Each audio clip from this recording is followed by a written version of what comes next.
Weh, Gong, iku abrakan apa, Gong? Nang iki ngono aku wis mengantisipasi, mesti ono bangsa ngenekan. weh, aku kok dalani bangsa ngenek emang aku copo. Sik. Dul. Siap, Gong, aku peden dulu. Apilah apa kowe iki teko kene iki karo balamu sing duweni sirahe gundul mentoros kae. Ngene lho Pak Buto. Aku iki ngono sak temene ya netepi dawuhipun Kanjeng Rama. Supayane niliki ana ing kene iki.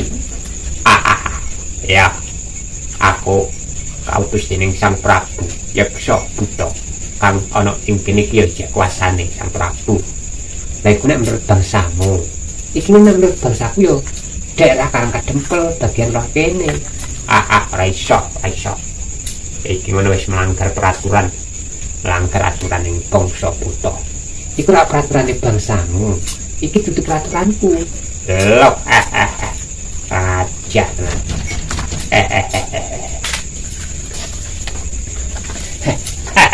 Lho. Kakang Buto. Bocah terong. Kok kebangetan tenan, aku kok tinggal ana ing kono dhewe. Ya. Karena aku wis ngerti iku jenenge Bambang Bagong. Aku langsung mlayu kepengin ngadep karo sing jenenge Bambang Bagong. Lah dalah. Sing jenenge Bambang Bagong bentukane koyo ngene. Iya, Kakang. Mbok piye ya iku jenenge Bambang Bagong. Sing wis tawa wae dhewe iki digawe sempoyongan.